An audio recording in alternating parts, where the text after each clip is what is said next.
आपने देखा कि तमाम विपक्षी नेता, खुद अरविंद केजरीवाल को जो मुख्यमंत्री रहते हुए जेल में डाल दिया गया, झारखंड के मुख्यमंत्री हेमंत सोरेन को जेल में डाल दिया गया। तो ये देखा जाता है जो भी इनके सुर से सुर नहीं मिलाता है, चाहे वो इनका सहयोगी हो, चाहे फिर विपक्षी हो, या कोई भी आया गया है, वो चारों तरफ से बिछा दिया गया है। यानी आप छोड़ करके जाएंगे तो ईडी आपके पीछे लग जाएगी, सीबीआई आपके पीछे लग जाएगी, और आपकी पार्टी को भी तोड़ने की कोशिश की जाएगी, क्योंकि कुछ नेताओं को बीजेपी ने अपने।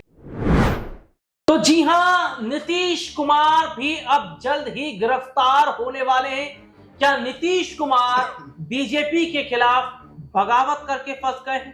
क्या नीतीश कुमार पर गिरफ्तारी की तलवार लटक रही है? क्या नीतीश कुमार पर भी ईडी सीबीआई की जांच बैठेगी? लेकिन ऐसे में सवाल यह भी है कि नीतीश के ऊपर जो तलवार लटक रही है, उस तलवार को देखते हुए चिराग पासवान डर रहे हैं कि कहीं उन पर भी जांच ना बैठ जाए। और ऐसे में क्या चिराग एनडीए का हिस्सा रहेंगे या नहीं रहेंगे? और सबसे बड़ी बात है कि क्या एनडीए में जो फूट इस वक्त पड़ रही है, इस फूट को बचा पाएगी भारतीय जनता पार्टी? नमस्कार, मैं हूं राहुल शर्मा और आप देखना शुरू कर चुके हैं हमारा आज का खास प्रोग्राम। और इस मुद्दे पर आज हम बात कर रहे हैं, वो मुद्दा है बिहार का। और अब्बास भाई हमारे साथ इस मुद्दे पर जुड़े हुए चर्चा करने के लिए। अब्बास भाई, बहुत बहुत स्वागत इस प्रोग्राम में आपका। जी शुक्रिया। अब्बास भाई, बिहार के विधानसभा चुनाव से पहले ही देखा जा रहा है कि जो जांच पड़ताल है या जो जांच हो रही है, वे लालू परिवार पर खूब हो रही है। लैंड फॉर जॉब स्कैम मामले में और तमाम ऐसे मुद्दे हैं जिनमें लालू परिवार के लोगों को बुलाया जा रहा है पूछताछ के लिए। और दूसरी तरफ की एक तस्वीर हम देखते हैं कि एक मैसेज नीतीश कुमार को भी दिया गया है कि बीजेपी के खिलाफ अगर वे बोलेंगे या बीजेपी के खिलाफ बगावत करेंगे तो भारी पड़ जाएगा। तो ऐसे में देखा जा रहा है कि क्या ये एनडीए में जो फूट पड़ी है, इसे बचाने की कोशिश की जा रही है, या ये भी मैसेज दिया जा रहा है कि एनडीए के सहयोगी दलों ने अगर कुछ इस तरीके के करने की सोची, या पार्टी को तोड़ने का मन बनाया, या पार्टी से अलग होने का मन बनाया, एनडीए तोड़ने का फैसला किया, तो जांच उनकी भी बैठेगी। क्योंकि शिवसेना की अगर हम बात करें, जो महाराष्ट्र में उसका हाल हुआ और जो उद्धव ठाकरे का हाल हुआ, वही अब इनका होता नजर आ रहा है, जो एनडीए के सहयोगी दल हैं। देखिए राहुल जी, ये बीजेपी है और बीजेपी कभी भी कुछ भी कर सकती है, और इनसे कोई वफाई की उम्मीद तो बिल्कुल नहीं की जा सकती। यानी जिसके साथ में भी रहते हैं, यानी कि जिस प्लेट में खाना खाते हैं, ये उसी में छेद करते हैं। यानी जब नीतीश कुमार की जरूरत है, चिराग पासवान की जरूरत है, तो साथ में लेकर के आएंगे। लेकिन अगर उन्होंने बगावत करने की कोशिश की, साथ छोड़कर जाने की कोशिश की, तो उनके खिलाफ बिल्कुल जो है एक्शन लेंगे, कार्रवाई करेंगे। क्योंकि आपने देखा लालू यादव के खिलाफ कार्रवाई करने का क्या मतलब है? आप लैंड फॉर जॉब का 20 साल पुराना मामला है, लेकिन जब जब चुनाव आते हैं, चाहे बिहार में चुनाव हो या फिर लोकसभा के चुनाव हो, उनके खिलाफ जो मामला है वो खुलता दिखाई देता है।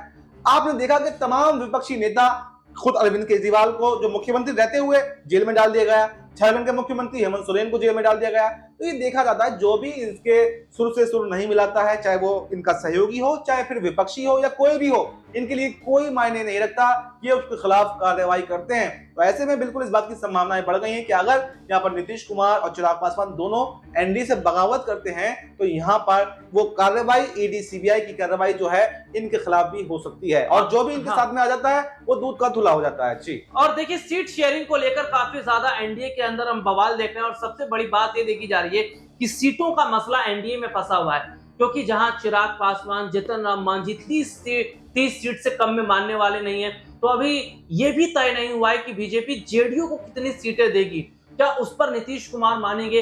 तो यहाँ पर जो पूरा जो सियासी समीकरण है, वे सीटों को लेकर जिस तरीके से बिगड़ रहा है। लेकिन एक चीज ये भी देखा जा रहा है कि क्या बीजेपी के खिलाफ जाना नीतीश को भारी पड़ जाएगा, मांझी को भारी पड़ जाएगा, चिराग पासवान को भारी पड़ जाएगा, और क्या इसका जो नुकसान है वे इन्हें उठाना पड़ सकता है। अब्बास भाई, जिस तरीके से ये देखा जा रहा है कि जो बीजेपी के खिलाफ गया वो फंसा है, और जिस तरीके से देखिए, अगर हम बात करें हरियाणा के अंदर अनिल विज अपनी ही सरकार पर निशाना साध रहे थे, अनिल विज अब चुप हो गए।